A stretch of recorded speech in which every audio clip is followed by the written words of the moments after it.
कोई तो जाति के अभिमान में है, कोई जीत के अभिमान में है, कोई वेद रीति के अभिमान में है, हम तो ऐसे ही सिद्धांत से चलते हैं। कोई परिवार के अभिमान में है, पता 10 लोग लठधारी हमारे परिवार में है, कोई इस अभिमान में है। अरे 5-7 दिन का जीवन है, काहे को अभिमान करते हो। कोई तो मान के मद में रहते हैं। ये मान का मद जब तक नहीं छूटेगा तब तक भगवत चरणारविंद की तरफ बढ़ना नहीं होता। सबई मान प्रद आप अमानी मान का त्याग नहीं कर पाते। पूरा जीवन इसी मान की प्रतिष्ठा की चाह में या इसी के गर्व में व्यतीत कर देते हैं। और काहू जोबन मद, ये तो और बहुत जहरीला है।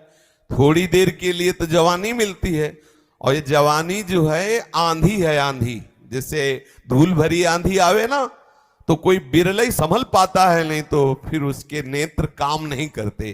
तो यौवन मद आने पर ज्ञान नेत्र वैसे ही ढके थे, विवेक काम नहीं करता, और न जाने कैसी कुमार्गामी प्रवृत्तियों का वो ऐसा आचरण करता है आश्रय लेकर कुप्रवृत्तियों का, कि पुनः वो मनुष्य जीवन से रहित होकर नरक आदि की यंत्रणा से कर विविध प्रकार की तिर्यक योनियों में जन्म लेता है। ये यौवन को जिसने संभाल लिया वो संभाल लिया। अब जीवन में तो भजन नहीं किया, यौवन में उन्मत्त होकर विषयों का सेवन और प्रमाद भरी चेष्टाएं की। अब वृद्धावस्था में वो अशांति ही अशांति, मृत्यु नजदीक आने वाली, शरीर काम नहीं कर रहा, इंद्रियां भोग की और ज्वाला से जला रही हृदय में। उस समय भोगों की और ज्वाला, नाना प्रकार के जो कुकर्म किए वो उसे त्रास देते हैं। अंतिम समय में कोई न कोई ऐसा विपरीत चिंतन करता है, फिर वो भटकता रहता है। इसलिए यौवन को संभाल लो, यौवन मद ना आने पावे। देखो, भगवत कार्य करते हुए या व्यवहार कार्य करते हुए इस जीवन को ऐसा पवित्र बना लो जिससे आपका अंतिम बन जाए। मरते समय भगवत स्मरण हो जाए, प्रभु करुणा करके मरते समय हमारे हृदय में स्फुरित हो जाए, हमारी वाणी में नाम रूप से स्फुरित हो जाए। बहुत ध्यान देने योग्य विषय है यौवन अवस्था। बोले भजन का थोड़ा समय है, खेलो कूदो को। बुढ़ापा में जब हाथ काम नहीं कर रहा, दांत काम नहीं कर रहे, नेत्र काम नहीं, कृष्ण कहना चाहते हो, निकलता कुछ और है। बोलो कृष्ण तो अब दांत है नहीं और जीवन में अभ्यास है नहीं, तो कैसे। अच्छा, साधारण बात समझो, कोई जैसे मानो पिस्तौल है, जीवन में अभ्यास नहीं की तो तुम बुढ़ापे में निशाना लगा लोगे क्या? ये तो बहुत भगवत मार्ग है। अगर आपने यौवन अवस्था में अभ्यास किया है भजन का, तो बुढ़ापे में अभ्यास दृढ़ हो जाएगा। जो सोचते हैं कि भजन करना तो बुढ़ापे का कार्य, भूल में मत रहना। जीवन व्यतीत किया जिन विषयों में, वही बुढ़ापे में तुम्हें जलाएंगे, भजन नहीं होगा। अगर कभी कृपा से ऐसा संयोग भी बन जाता है, तो हमने देखा 4 जहां बूढ़े बैठते ना, वह हरि कृष्ण राम की चर्चा नहीं होती, वहां बहू लड़का और इन्हीं की सब चर्चा होती है। वो प्रपंच की बात करते हैं। बोले तुम्हारी बहू कैसी, बोले हमारी बहू ऐसी, बोले हमारा, बस ये या अनुकूल प्रतिकूल इसी में फंसा हुआ चिंतन करता हुआ वो शरीर छोड़ देता है। ये यौवन मद बहुत ही बावरा करके भगवत विमुख करने वाला है। कोई भगवत कृपा पात्र ही इस यौवन मद से अपने आप को बचा पाता है। और कोई राजमद, कोई पद है, कोई ऐसा महिमा में, तो वो उसके अभिमान में भूल जाता है कि कुछ दिन के लिए पद है, वो भगवत विमुख आचरण करने लगता है, राजमद में आकर के अन्याय करने लगता है। इसलिए ये राजमद कोई भगवत कृपा पात्र ही पचा सकता है।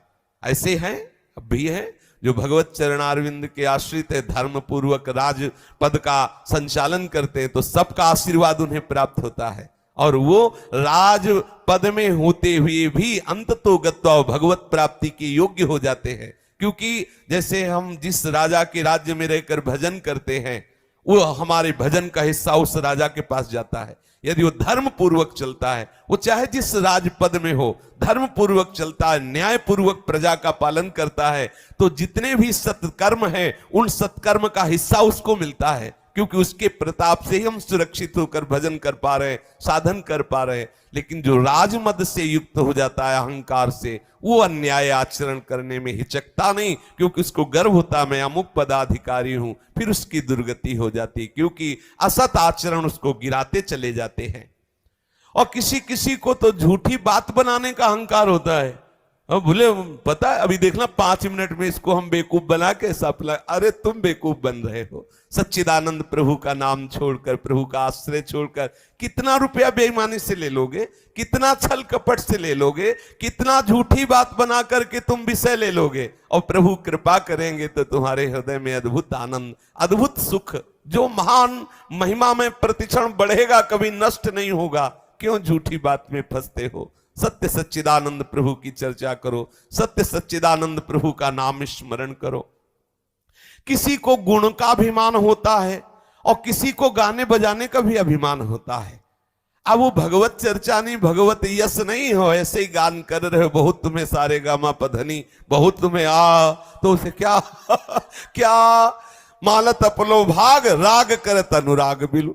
श्री जी का नाम नहीं है, कृष्ण नाम नहीं, हरि नाम नहीं, आऊ करके और बहुत थोड़ा पद प्रतिष्ठा मिली, धन मिला, फिर किस काम का, किस काम का जीवन? गान वही धन्य है जिसमें प्रभु के गुणों का गान किया गया है, जिसमें प्रभु का नाम विराजमान है, जिसमें प्रभु की रूप लीलाओं का गायन किया गया है।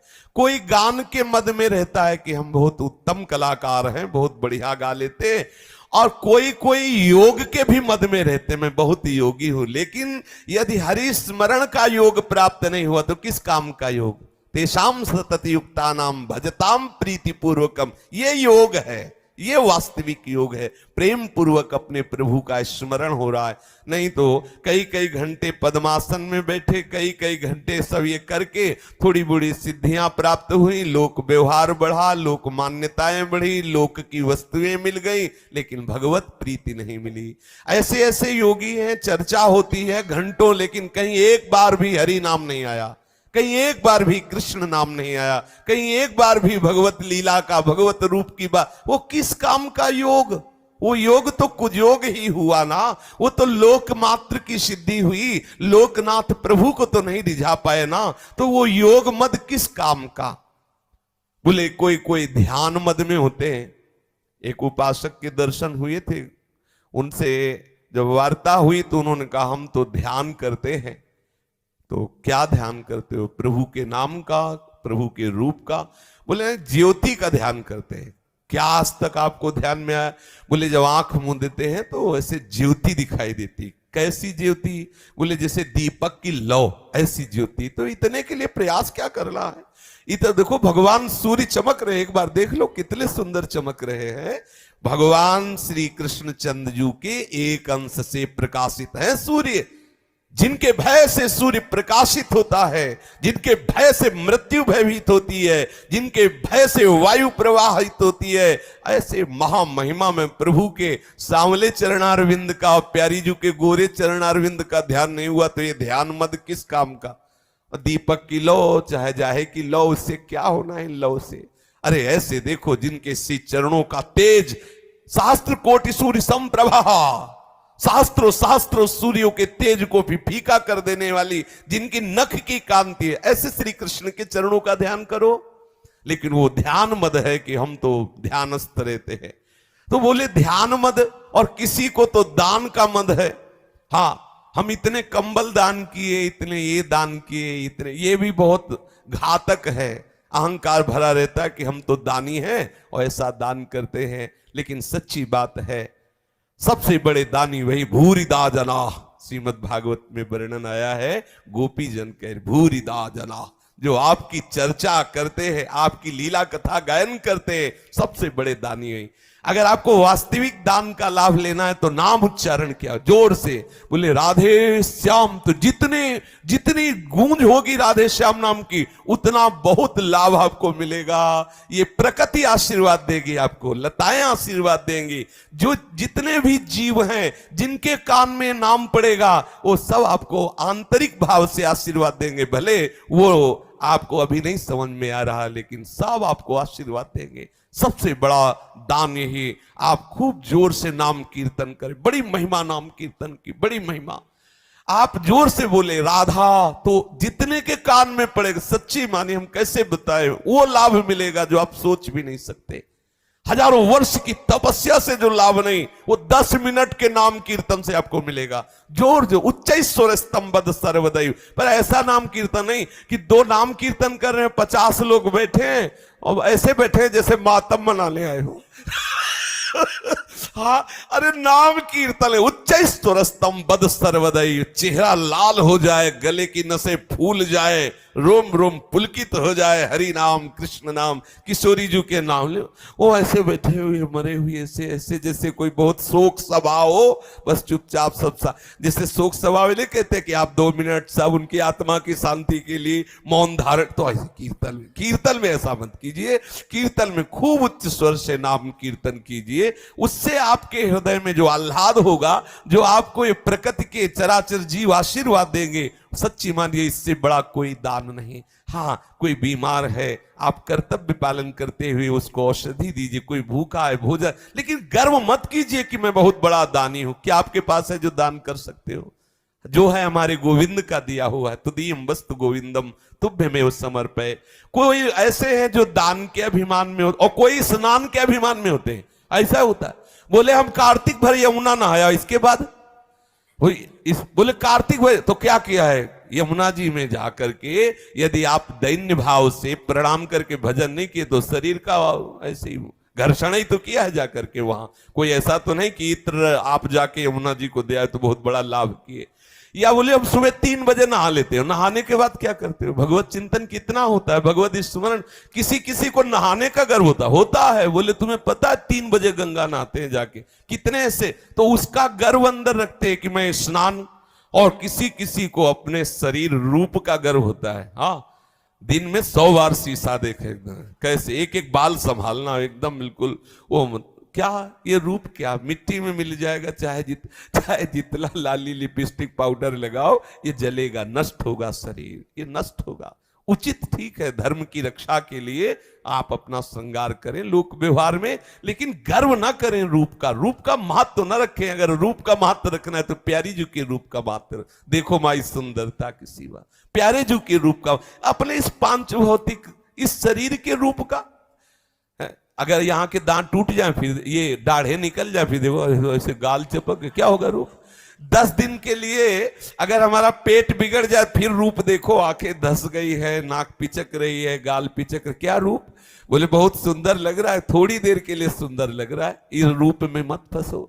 हाँ, बाहरी ये जो अपने लोगों का शरीर है, ये 5 भौतिक मायाकृत है, परिवर्तनशील है, इसका नाश होगा।